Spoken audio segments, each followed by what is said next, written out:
me sideways, man. Oh, folks, welcome to Bottles and Bricks, a Last of Us podcast. I'm your host, Ronan and Chain, and me and my compadres we just finished watching episode two. We finished watching episode two, and this is our spoiler discussion. If for some odd reason you see our energy low, it's because this one hit us hard. And if you play the games, you'll know why it hit us hard. But I got my compadres here, Sam and Ty. I'm gonna give you guys time to sink it in. Thanks for joining me, folks. Dread, dread is something to not take lightly, and even if you're familiar with the story, even if you're familiar with the characters, it's palpable. Oh, And you might even get denial symptoms initially because you're hoping to see what if they'll switch stuff up, and it's like no, there's a reason why it has to go down this way, and what differences they might add to this, to these scenarios and these sequences. This was a great follow up to that first pilot. That opening within Indonesia kicked ass. I think it's better than the opening to the pilot. And Bella, Pedro, and Anna, yeah, Anna really got to stretch their muscles in expressing these characters. yeah. And I give kudos to the man. Neil Druckmann, well done with your live action directing. Um, I don't know what to say. We laughed. We shut the hell up in tense moments, and they finally made the jump of clickers from video game to live action, and they are just as creepy and scary and terrifying and also ugly as they are in the game, and then some. And they bring in a cool new thing that I don't recall in the games, but makes sense in the logical sense. But Sam, uh, this episode starts, this episode goes, this episode ends. How are you about it? Yep. I am in shock. Yeah. Um, you know what? I'm just gonna go straight for the jugular. I'm sorry. Look, Go bruh, for it. they when I played the game, much kind of like Sarah's death, Tess, I knew, Tess kind of symbolized like a compass for Joe. Gave him a sense of direction in not just purpose, but where he could go, what could be, what relationship he did have outside of his own humanity being lapsed. And the whole entire episode, Tess has been convincing Joel not only that we should deliver her, maybe she is worth saving. Maybe this is hope. Maybe this is real. She starts to teach Ellie how to live, how to survive. And it's such a contrast from Joel's perspective and his ideology at this point, all the way up to the moment that we realize that she is bitten. And again, we know as people that played the game, we know that Tess is going to expire, but the way that they did it, it hurt, bro. I don't know any other way to kind of put it. Like it hurts. It hurts, and it's rough. Uh, this episode had it all, though. I mean, outside of the passing of Tess and the actress that did such an amazing job with her, and even the way she went out, we'll talk about that. Um, the opening of this, the introduction of Indonesia, that whole point with Indonesia being like getting an understanding, like, oh, okay, this is how the infection started. This is what's going on here. Bomb it. Like what? Like emotionally, like that's such a hard hitting intro, right? Um, down to later on that pays off with the connection of the final moments of Tess of like, okay, there's some kind of connection with all of these with these spores. This was just such a strong, emotionally resonant episode. It's just hard because it takes everything out of you. Like you're scared, You're laughing, you're enjoying it. The action, when the action is on, is hitting. And yet, when the emotion hits, it you can't help but cry. Like these are two back-to-back episodes. How many HBO shows have we watched where it's been a back-to-back episode where we did cry? Like you might get like a Red Wedding, like here or there, and then you get a couple episodes that lapse, and then the end of the season you get something like they found ways of showing emotional resonance in two back-to-back episodes, and that's ridiculous. And that's just pure good writing. That I mean, the material's there, but they're using it in such a way that they're literally punching you right in the face, and you're just taking it. I don't know any way to put it. I'm sorry, I Ty. concur. No, I get it. I get it. I mean, So before I make my comment, I just want to make sure I'm within the guidelines of Bottles and Bricks. Now I know this is our spoiler episode. Are we also talking game spoilers? Just not the second game. Well, you know what? I don't know. What do you want to do, Ronan? Because I've been kind of keeping it hush hush about even. I've been doing my best to, if you want to talk spoilers that matches where the episode concludes. Where So we're we can at talk in the game story. we can talk about the dynamics of how we're at right now with the game and where we're at right now with the show, and see how they're related, how they're different, and what they can imply of. All right. So I'll modify my statement. But first, Sam, if you can bring back up that picture with Tess and Joel. Yeah. So I'm gonna modify my statement a bit, and the guys will understand that. If anybody's played the games, they'll also understand the modification of my statement. But playing the series, the Last of Us series, out of all the events that occurred within the series, there are 2 deaths, and only 2, that have rocked me to the core. One of them is here. Sam understands the modification of my statement, and I'm sure Ronan does too, but one of them is Tess. Tess in the game, and even and the fact that they're able to transition that emotional effect for the series, I was just at a loss for words. It was almost like I'm going right back through the game all over again. And if I have to shout out anybody on this, there's 2 people that I could definitely shout out in this episode. One is Anna Torf. To have somebody say, look, you're gonna only be in 2 episodes of this series. And for her to give the performance she gave in these 2 episodes, my God, that's acting. That's some stellar acting. The other kudos is to Neil Druckmann. Neil Druckmann directed this episode. He's the director of the Last of Us, the games. Not everybody who can do direction of a game can direct a movie or a TV show, but this is his realm. This is where he plays, for lack of a better word, pun intended. And he did it beautifully. It didn't give you that feeling of, oh, this is just him bringing the video game. I mean, it is, but he actually said, here's the narrative for this episode, here's the game, but I'm going to present it in a TV form, show form, but it still have the same impact. Not too many people can do that. Most people will sit back and be like, oh yeah, well, this is Neil Druckmann, it's the game, we're basically watching a video game episode, but that's it. But it's also not it.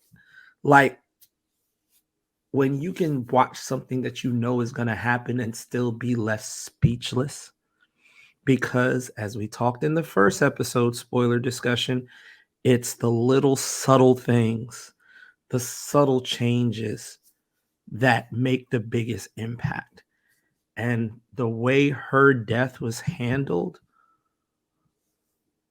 my God, I just it's just it's emotionally hitting. It just hits you to the core.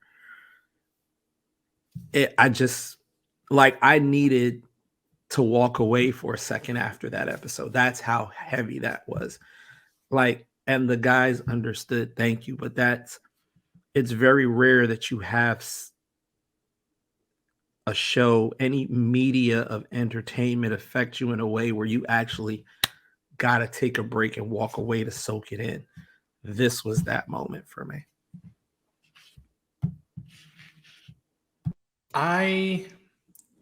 First of all, before, because yes, Anna Torv, MVP of the episode, she just crushed it. But also, we don't get to hear with Tess without Annie Hershing or Annie Wershing. I'm sorry, I apologize. So Annie Wershing. So round of applause to Annie Wershing for creating this character with Neo, making her such beloved, and yeah, I just wanted to give her a shout out because for this role, for this show to go with Tess, Annie Wershing had to run for this to work, and I appreciate that. And Anna honored both Annie and Tess separately and the work they did. I love how Tess balanced everything out, where Joel was ready to just be like, she's infected, there's nothing we could do. And Tess tried to comprehend what's going on and work it out. And she, not all the way, but 100%, but she says, she should have turned by now. By now, she should have been a goner. Like, this is real. This is fucking real. And I love that during the whole process, their journey to when she meets her end, she's teaching Ellie basic stuff of surviving in the world outside the QZ. And Joel is subtly in the back, just waiting to see a twitch, waiting to see her starting to turn to avoid anything else going down worse. And yeah, I just wanted to give a shout out to Addie and Tess and Anna. Yeah, that's something's good when it hits you once in another experience, and then it presents it again, and it hits you again in a completely different experience with a similar sequences. Which goes to the clickers.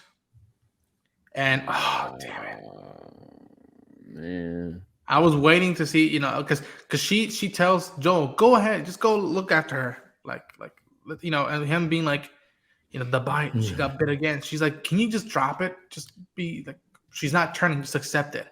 That was her just trying to get, to have him stop saying like she's gonna turn because she knows she's doing. She's like, please, I don't want that right now. I don't want to deal that right now. And just Joel was speechless. He just couldn't say anything the whole time. He just kept looking at her and be like. And I love. She doesn't say this in the game, but she tells Joel, please say yes. Tell me you're gonna do what I'm telling you to do. And it's telling like, I'm giving you a second shot at not being a shitty person anymore. Don't waste it. Don't throw this away. I'm giving you this one. I'm like in. But for her to go down that path, she and the rest have to encounter the clickers. I knew they'd be scary. I knew it'd be tense.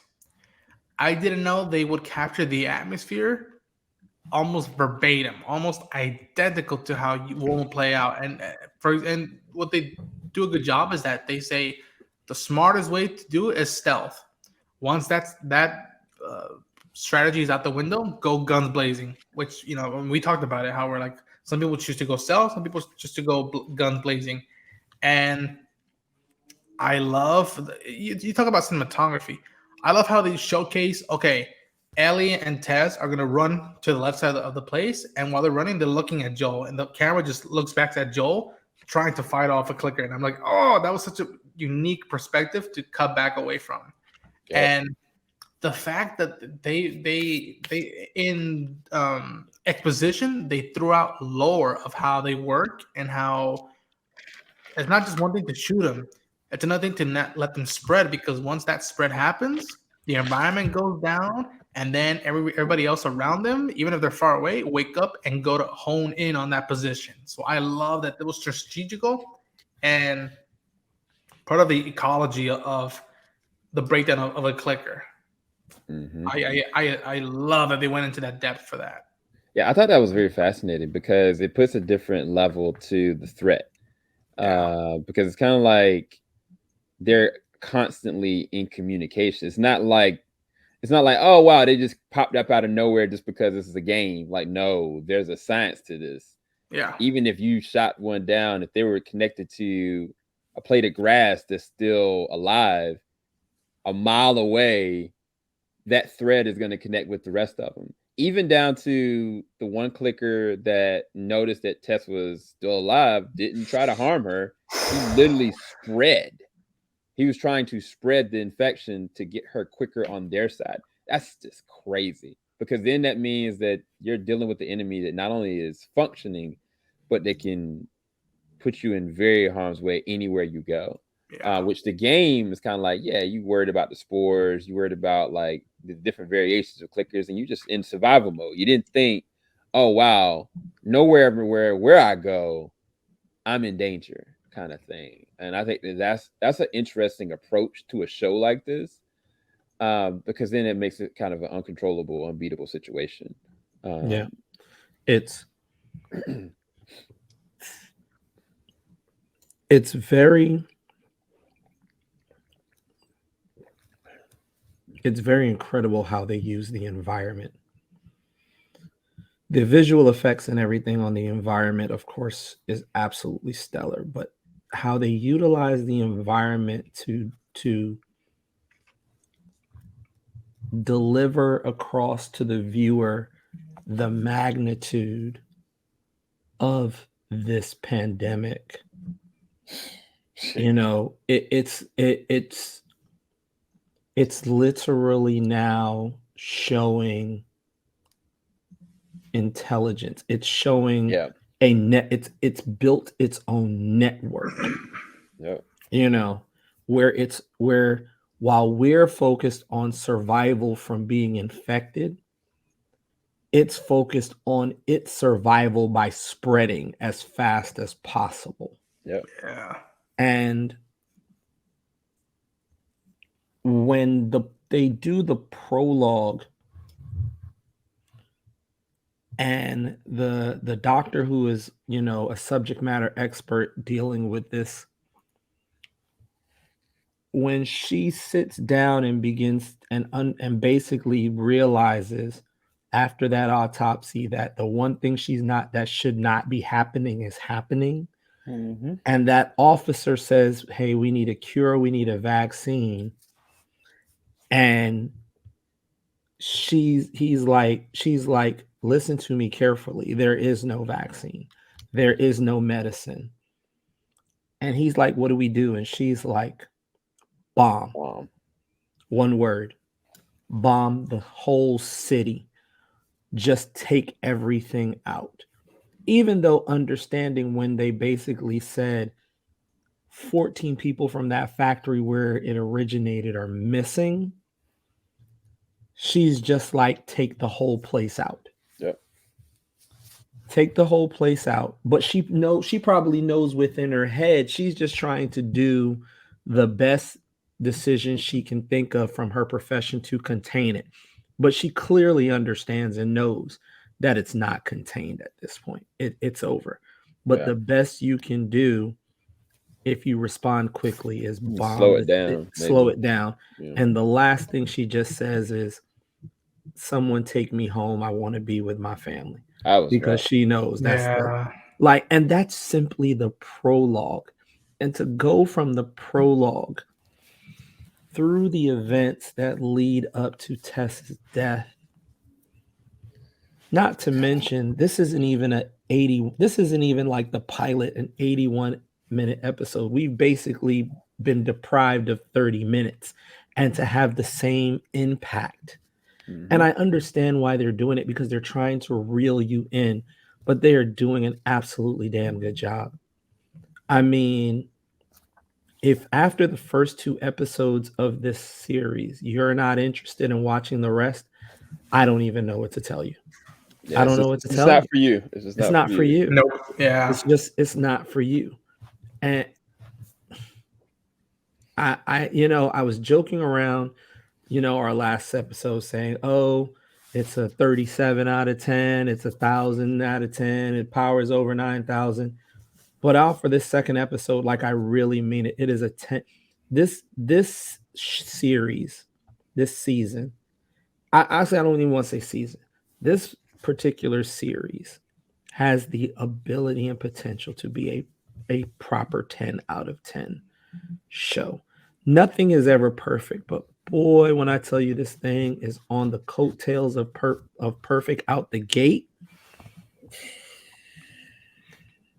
to knock us out so hard and literally have the group you see before you absolutely speechless, knowing that we've seen this stuff already in video game form. We've read this story before. We know how it ends, and it still impacts us this way, Right. in this medium. Says I don't know what else to add, except that the only thing I do want to bring up, and that'll be just my 2 cents for the rest of the podcast, is that I'm shocked that when Joel and Ellie were by themselves, he was willing to tell her info about him. I'm like, wow, that is different. And that doesn't happen until like halfway through the game, or even the tail half end of the game, where he's like, okay, I was from here, here. Talks about his, his marriage and, all that other stuff. So I was really shocked that they did that. And I'm wondering how they're going to play out, because that's the cool thing about the game, is that he's very like reserved and barely wants anything out of the can. So yeah, I found that fascinating to do it in the series and see how is Joel going to be harder even in the next few episodes before he gets to opening up his heart to Ellie, because he does look at his watch. He's holding a gun and he looks down at the watch, and that's he sees Sarah in her, very much so. definitely. Yeah. And yeah, I can only imagine how hardened Joel's going to be in the next few episodes, and how it's going to feel once that rubber band of tension just pulls, and then it snaps. Yeah. Yeah, I dug the episode. I will preach it again. The crew behind it is nailing it. Your work is not going unnoticed. Even if we're watching it this early, you could tell, like, wow, even this early in the stage, it looks that damn good and it feels right. This is definitely the show that's going to be talked about. Yeah, for sure. Guys, I don't know what else to add. That's about it. I'm like, go Yeah. watch it, folks. Yeah. Hang on. I was gonna say. Go ahead, Sam. I'm sorry. No, I was just gonna say that I'm curious to see, because he's lost Tess. He has no way of being able to confirm getting Ellie to where she needs to go will actually work based off of Tess's plan. How much this is gonna, like Ronan said, it's gonna harden him, but even more than that, will he shift blame? Because he can't blame Tess for her dying wish is for him to complete the task, but he could take it out on Ellie, and be really snarky to her and be kind of like, I ain't studying this chick, like this is all your fault kind of thing. I'm curious to see if they're gonna take that approach with him and kind of double it down.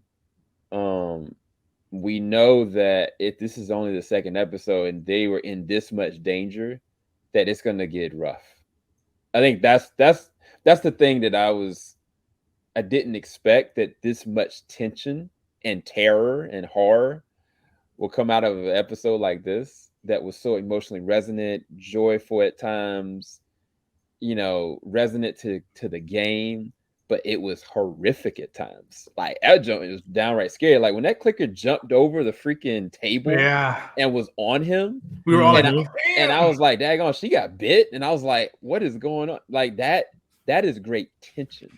Yeah. And a lot of shows can't do that. Not well, anyway. Like they can write, good characters or well-rounded perspectives for characters, but not build real tension. And I'm thinking to myself, like, this is only the second episode. What is about to go down, kind of thing. But yeah, no, this is easily a 10 out of 10 episode. Like I don't have much else either. So last for me is again, we mentioned it before. I want to mention it again. Bella Ramsey. Another episode where she goes through the emotional spectrum. She goes from the sarcasm to the joy to the wonder of the hotel to the snarky means of trying to break through Joel's shell when they're sitting there talking, to her amazement and wonder and fear of looking over the hotel at the clickers and stuff on the ground, thinking that they're dead, only to realize that they're moving, to the way she just imbibes the information that Tess gives her, to her utter look of, distraught shock and awe when she, her utter look of fear and horror, when she sees the clickers, to her distraught of shock and awe when she's the one who calls out that Tess is infected. Yeah. And even though she calls out Tess is infected, when Joel finally accepts what Tess is asking her to do and he drags her, she's like, we're not leaving her. Yeah. Yet she's infected. You called it out. She cannot stay. She cannot roll with y'all past this point. Yet the little time she had with what she was talking and teaching her through the hotel, through the museum to the state house, she had that bond so deep. She's like, no, I'm not going with you. You're not leaving her. Like she's fighting to hold on to someone that is already lost. Right. She looked up to Tess. Like in the few minutes she was with her, even when she wasn't saying nothing, she just kept looking at Tess, be like, damn. I could tell she was like, what a badass. Exactly. Yeah. Exactly. And the whole, the fact that she's basically mastered showing you all these different emotions. It's like she's treating her like she's an adult, much like she told her, I'm gonna talk to you like an adult, but yet she's still a child. She still has that wonder of a child because she's outside of where she's used to being. She gives you that wonder of a child, but then she also gives you that moments where she knows she has to be, quote unquote, an adult if she wants to survive. Yeah. Kudos to Bella Ramsey.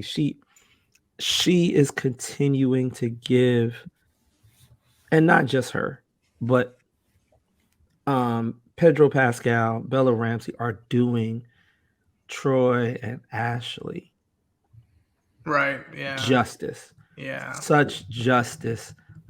They are treating, it's like Sam said, they're giving Joel and Troy and Ellie and Ashley, they are treating them right and doing justice by them, doing right by them. I can't help but give them numerous amounts of kudos. And just watching these episodes even draws me back to the video game awards where they were all on the stage. Man. Where Ashley, Troy, Bella, and Pedro were on the stage. It just has so much more weight to it now. Yeah. And oh my God, I can't even. This episode is so heavy. I was gonna come in with the, it's a dark episode. I'm wearing my dark shirt because They got rid of Henry Cavill. You know, appreciate you for. I can't even really do all that right now because it's like, you know, it's fucking just sucks. You it hurt. sucks. You hurting. But the thing is, it sucks. It absolutely freaking blows. But that's what they wanted to give you. That's what they wanted to portray. And they freaking nailed it. Yeah. I mean, back to back, like Sam said, how do you have 2 back-to-back episodes that just bullseye, that hit the mark and give you everything? Right. Yeah. I kind of, part of me wants to see this next episode just to see if they hit the hat trick. I'm not even gonna lie. I mean, the show in and of itself at this point is a success to me. I think it is well on line to being one of the, if not the best video game to television adaptation that's ever come out already off of 2 episodes. But I am slowly curious to see how this 3rd episode is going to progress, because now Joe's going to be jaded. Ellie is going to try. I think she's going to try to comfort him. I can see her trying to do that in some way, shape, or form. But then it's kind of like he has to put his trust in a plan that he doesn't stand behind. Yeah. So all that is going to be very fascinating to see in the next episode. But I mean, I'm also curious to see if they're going to have like a flashback, you know, opening, like with Tess or something like that. His first time meeting Tess or something crazy like that. We just don't know. There's no way of anticipating any of it. But yeah, man, I don't have anything more. I think it's a good spot to end. Even though I want to see more, I think we're good. I think I'm out. So what I'll say is, gentlemen, thank you for joining the podcast. It was a hell of an experience watching the episode with y'all. And Sam, Ty, where can people find you? Ty80 on Instagram and Twitter. I ain't even doing my usual thing. I'm just blown right now. But I get it. You can find me at SuperSEO0320 on Twitch, and Instagram, and TikTok. And then, of course, TeamJVS. When TeamJVS, you guys will be able to find our non-spoiler reviews of each of these episodes. And yeah, that'll be in the description bar below somewhere. And I'll leave us concluding everything to saying, to the edge of the universe and back. Endure and survive. Oh, man.